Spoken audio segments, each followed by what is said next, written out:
안녕하세요. 수업 시작하겠습니다. 오늘은 유전자 재조합에 대해서 이야기해 보도록 하겠습니다. 오늘 이야기는 유전자 재조합이라는 거 하나만 가지고 이야기하면은 내용이 왜 이런 고민을 했지라는 생각이 들기 마련인데요. 우리가 이것 이전에 사람들의 전통적인 생각을 좀 알고 난다면 이 다음에 나오는 내용이 조금 더 이해하기 쉬우니까 앞부분 내용은 조금만 얘기할 테니까 잘 들어주시기 바랍니다.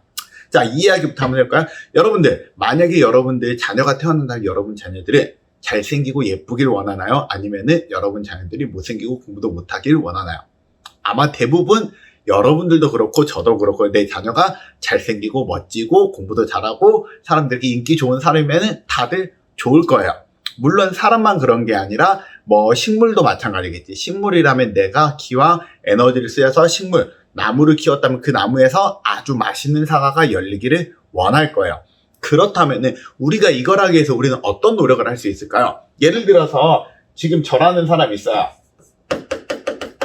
저라는 사람이 있는데 제가 결혼을 한다고 하면 저는 어떤 사람과 결혼하고 싶을까요?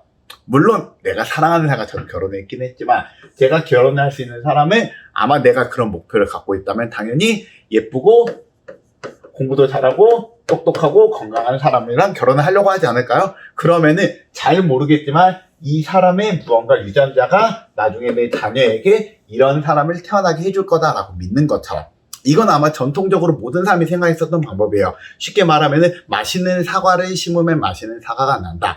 예쁘고 잘생긴 사람들끼리 결혼하면 더 예쁘고 잘생긴 자녀가 나온다라고 생각하는 거야. 이거 맞는 생각과 잘못된 생각과 맞는 말이죠. 근데 이 생각을 우리가 조금 발칙하게 바꿔보자라는 게 바로 유전자 재조합인데요. 우리가 이런 거 이야기했을 때 그럼 하자 쟤는 유전자가 좋아 라는 말 들어본 적이 있는 예를 들면은 저 때 되게 유행을 했었던 굉장히 잘생기고 예쁜 그 배우들이 있어요. 뭐 예를 들면 비하고 김태희 아니면은 원빈과 이나영 이런 배우들이 있는데 이분의 자녀들은 굉장히 잘생기게 태어날 확률이 높겠지. 그래서 얘들 보고 우리 유전자가 우월하다. 근데 이 유전자가 우월하다는 말은 반대로 말하면 유전자에 이 사람의 무언가 좋은 것들이 성분이 포함이 돼 있을 것이다 라는 말이잖아요. 유전자 재조합이라는 거는 여기랑 굉장히 유사한 겁니다. 뭔진 모르겠지만 내 자녀를 정말 뛰어나게 만들고 싶어서 누군가 정말로 아름다운 유전자가 있다면 그 유전자를 넣어가지고 내 자녀를 만들어버리면 안 될까? 아니면은 똑똑한 사람이 있으면 똑똑한 사람의 유전자를 가져와서 만들어버리면 안 될까? 안 되면은 사람이 아니라 동물, 식물 거 유전자까지를 빼오더라도 그래서 지금 이야기하는 내용은 무엇과 굉장히 우리가 이전에 이야기했던 늑대 인간과는 좀 달라요. 늑대 인간은 어떤 느낌이었냐면 늑대랑 사람이랑 결합해서 늑대의 특징도 갖고 있고 사람의 특징도 갖고 있는 사람을 만들어보자 라는 개념이었다면 이번엔 그게 아니에요. 기본적으로 하나의 우리가 대상이 되는 하나의 개체가 있어요. 예를 들면 나한테 여러 가지 나의 능력을 키워줄 수 있는 누군가의 유전자를 들어오게 만든 거야. 예를 들면 독수리의 날개 아니면은 하마의 이빨 그 다음에 악어의 턱힘 아니면은 뭐 무슨 독수리의 무슨 뾰족한 손톱 그 다음에 뭐 똑똑한 사람의 뇌 이런 것들을 가져와가지고 내 몸에다가 부여해주면 어떨까라고 생각을 하는 게 바로 지금 이야기하는 유전자 재조합의 개념입니다. 이 개념을 아셔야지 이 다음의 내용들이 이해하기가 쉬우니까 먼저 말해드린 거예요. 자, 한번 필기부터 한번 해보겠습니다. 자, 유전자 재조합이란 생명체의 특정 유전자를 분리한 뒤 다른 세포의 유전자와 재조합하여 새로운 유전자를 만들어내는 거예요. 다시 한번 말할게요. 우리가 생명체의 특정 유전자를 분리한 뒤 다른 세포의 유전자랑 재조합해서 새로운 유전자를 만들어내는 걸 우리는 유전자 재조합이라고 부르는데요. 그러면 특정 이 유전자를 분리한다라고 말하는 게 이 재조합을 시켰을 때 예를 들어서 사과라고 해봅시다. 이 사과에다가 이 특정 유전자를 분리해서 넣을 때는 사과가 아니라 그 어떤 거든 유용한 유전자가 있으면 여기다 다 집어넣어 버리겠다는 거예요. 그래서 이렇게 집어넣어서 예를 들면은 사과보다 뭐 단 거 뭐가 있어요? 딸기의 당도를 가져오고요. 토마토의 단단함을 가져와 버리고요. 그 다음에 예를 들면은 귤의 내냉성이라고 부르지 우리가 추운 데서 잘 버티는 것들을 갖고 와서 사과에다 집어넣으면은 이 사과가 더 맛있게 만들어지지 않겠느냐 라고 고민하는 게 바로 유전자 재조합이고요. 그래서 유전자 재조합을 그림으로 표현을 해보자면 이렇게 표현을 해줄 수가 있습니다.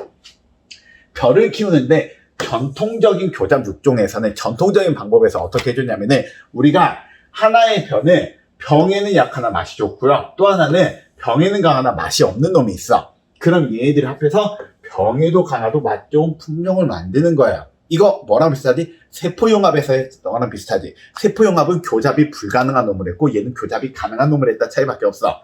중요한 거는 우리가 원하는 건 병에 약하나 맛이 좋은 놈이 있고 병에 강하나 맛이 없는 놈이 있다면은 얘와 얘의 좋은 특징만 가지고 있는 놈이 나오길 원했는데요. 우리가 유전자 제조학계에서는 이렇게 하는 게 아니에요. 뭐가 있냐면 병에는 약하나 맛이 좋은 애가 있잖아요.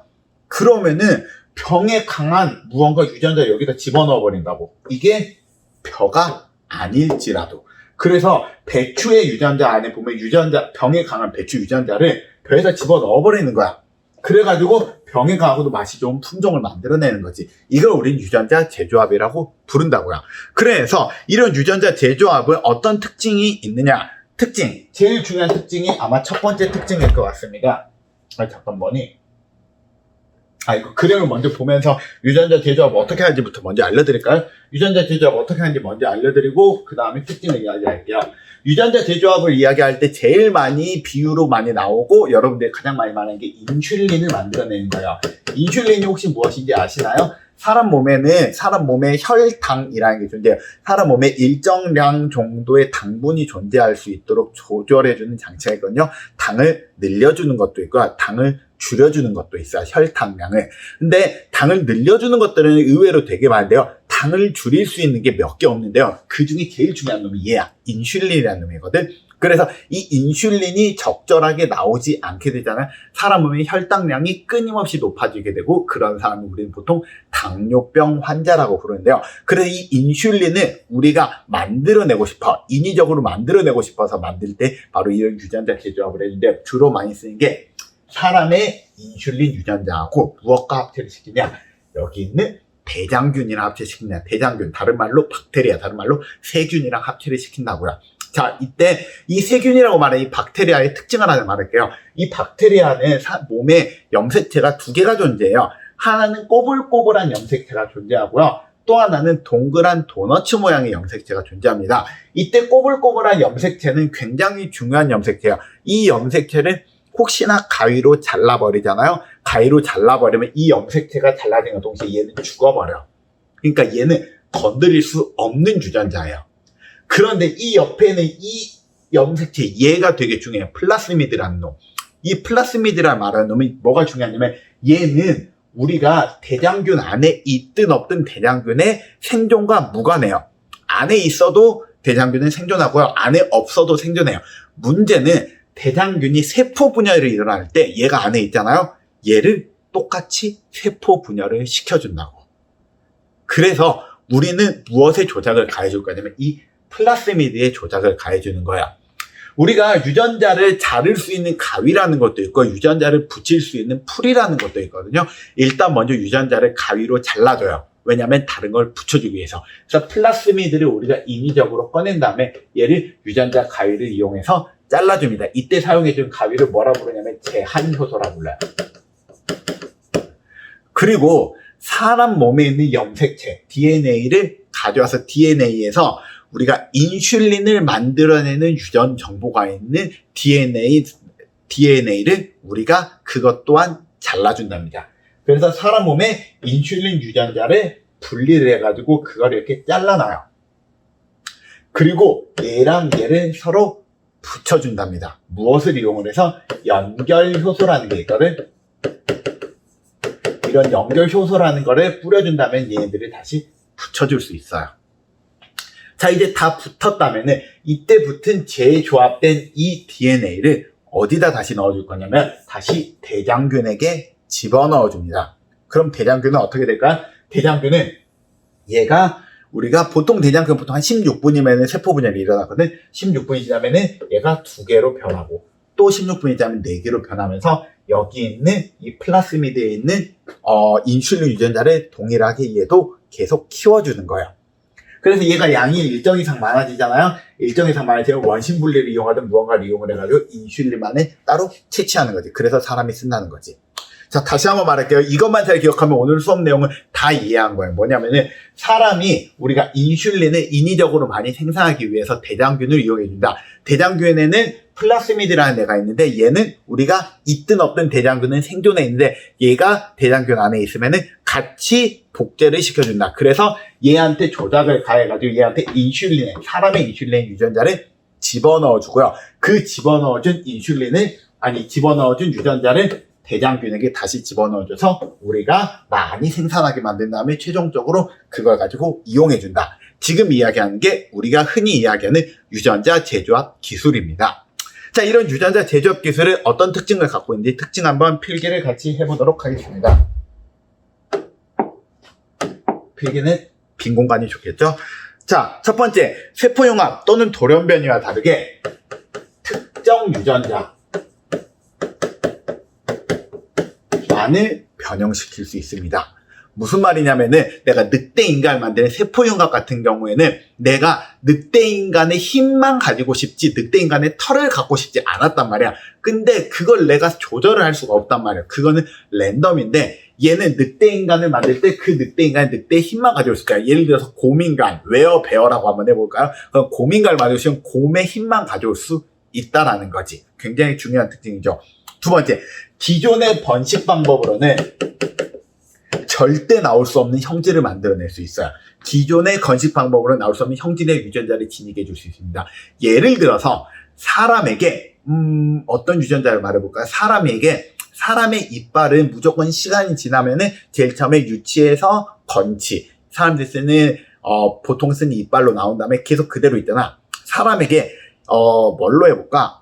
상어의 이빨에 유전자를 넣는다 해봐요. 상어는 이빨이 계속 나는 거 아시죠? 상어는 이빨에 빠지면 또 나오고 또 나오고 또 나와요. 그러면은 우리가 원래 전통적인 방법에서는 무언가 사람의 개조를 시킬 때는 누군가 그런 특징을 갖고 있어야지만 그걸 가지고 올 수 있어. 예를 들어 누가 힘센 놈이 있어야지 그 힘센 놈의 유전자를 따와서 사람이랑 다른 사람을 결혼시켰는데 이건 그럴 필요가 없는 거야. 힘센 놈이 필요해? 고릴라 걸 그냥 가져와.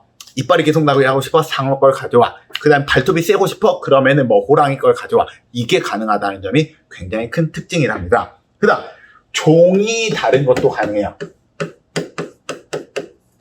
종이 달라도 상관이 없어요. 그것도 가져올 수 있어요.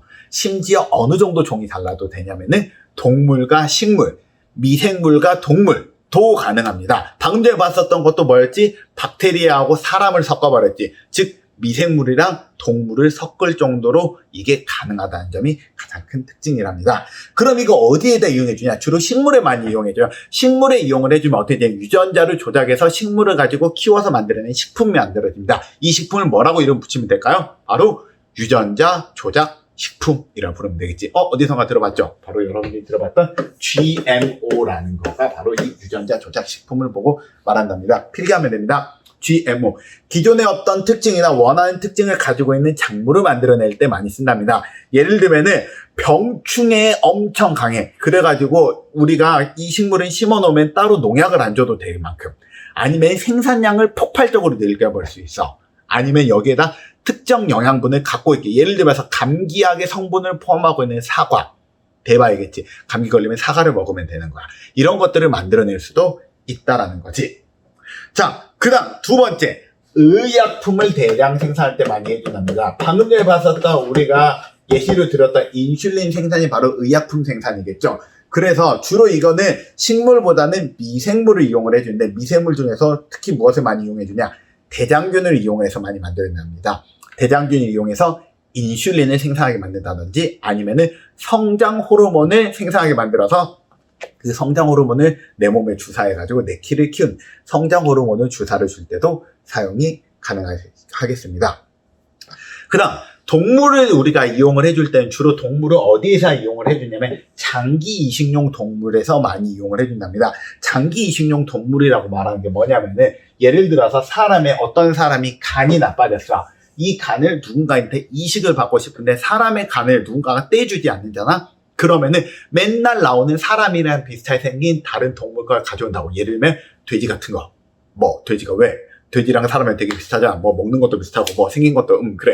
그래가지고 우리가 실은 사람이랑 진짜 돼지가 사람 정도의 키가 나오잖아요. 그러면 내부에 있는 장기가 모습이 진짜 비슷하대요. 그래서 돼지 걸 뜯어가지고 사람에 넣고 싶은데 문제 내 몸에 넣으면 이게 돼지 건지 사람인지 알까요? 당연히 알지. 그러니까 얘를 면역 거부 반응이 다 삭제가 된 우리가 간으로 만들어가지고 집어넣어 보려고 하는 게 바로 지금 여기에서 말하는 유전자 제조합 기술이고요. 이거는 동물의 요거 이용할 때는 하나의 기술만으로 되는 거 아니고요. 몇 개의 기술을 섞어야 됩니다. 이 다음에 알려준 해치환이라는 기술을 섞어야 되지만 그거는 나중에 알려드리도록 하고요. 일단 이런 데에도 우리가 쓸 수가 있다는 것 정도만 기억을 하면 됩니다. 그 다음 유전자 치료에도 이용을 해줄 수 있습니다. 예를 들어서 사람 몸이 이게 내가 감기에 걸렸다. 내가 평상시에 멀쩡한데 감기가 걸렸다. 막 감기가 걸리면은 감기는 내가 나중에 내 몸에서 백신이 나와가지고 내 몸에서 그 항체가 항원 항체 반응으로 이겨낼 수가 있잖아요. 근데 태어날 때부터 감기가 그냥 내 몸에 그냥 있는 놈이 있을 수 있잖아요. 예를 들면 이런 거 유전병이라 부르거든. 그 유전적으로 내 몸이 안 좋아. 이거는 치료 자체가 너무너무 힘들단 말이야. 그래서 이런 거 어떻게 치료해? 내 몸에 있는 이 유전자 자체를 바꾸어줘야 된단 말이야. 이런 유전자를 바꾸어주는 치료를 우리는 무엇이라고 부르냐면 유전자 치료라고 부른답니다. 그리고 이런 유전자 치료를 할 때 이용해주는데 그럼 이게 유전자 치료가 가능할까 불가능할까? 놀랍게도 가능해요. 물론 이게 어마어마하게 지금 우리 주변에 많다는 아니지만 여러분 주변에서 알 수 있어요. 예를 들면 지금 현재 코로나 사태 있잖아요. 코로나 사태 때 코로나 지금 이기기 위해서 여러 가지 백신을 만들잖아요. 그 백신들 중에 mRNA라는 방식으로 지금 백신을 만들고 있는 거예요. 예를 들면은 어디지? 모더나라는 회사랑 화이자라는 회사 그쪽에서 만든 그것들도 유전자 치료제예요. 그래서 유전자 치료제라는 게 제가 예전에 이걸 수업을 준비했을 때까지만 해도 거의 발전이 덜 돼가지고 이거는 미래에 이럴 거예요 라고 말했지만 어느 순간이 됐더니 우리 주변에 훌쩍 다가왔답니다. 자, 이런 것들을 보고 우리는 지금 이야기하는 넘어가라. 이게 우리가 이야기하는 지금 우리가 이야기하는 유전자 제조합에 이용하는 사례고요. 이런 유전자 제조합은 이런 식으로 보통 이용을 해준답니다. 그래서 토마토 같은 경우에 토마토를 이렇게 해가지고 무르지 않는 토마토를 만들어준다거나 보존기간을 늘리는 바나나나 해충의 저항을 잘하는 옥수수나 황금쌀이나 제초제가 있는 콩 이런 것들을 만들어줄 때 우리는 지금 이야기한 유전자 제조합 기술을 사용을 할 수가 있습니다. 그럼 이런 유전자 제조합을 이용을 하기 위해서는 일단 각각의 용어를 좀 알아야 될 것 같아요. 이 전번에 용어에 대해서 좀 자세하게 말 안 했는데 이번에 용어를 좀 기억을 해볼 수 있도록 용어에 대해서 안내를 해드리도록 하겠습니다. 자, 첫 번째 필기해야 될 거는 무엇이냐면 플라스미드입니다. 플라스미드란 세균세포 안에 별도로 존재하는 고리 모양의 DNA, 즉 여기서 말하는 요게 플라스미드예요. 그래서 세균세포가 우리가 복제를 해주는 게 바로 이 플라스미드입니다. 얘가 얘예요. 그 다음 두 번째, 특정 DNA 염기 서열을 자르는 효소, 이렇게 잘라버리는 효소를 보고 우리는 무엇이라고 부르냐면은 제한 효소라고 불러요. 오케이? 물론 이게 어떻게 잘라야 되냐, 이게 이중 나선 구조여가지고 이중 나선 구조를 뭐 아데닌, 구아닌, 티민, 시토신을 어떻게 자른다 뭐 이런 내용이 있긴 하지만 그 내용은 여러분들이 고등학교 올라와서 생물에 대해서 더 많은 관심이 생겼을 때 공부를 할 수 있을 거다 생각을 해가지고요. 그거는 내가 고등학교 선생님께 넘겨드릴게요. 자, 그 다음 연결을 하는 효소도 있겠지. 연결하는 효소는 연결 효소라고 부른답니다. 연결 아니에요? 글씨 되게 못 썼네. 연결 효소.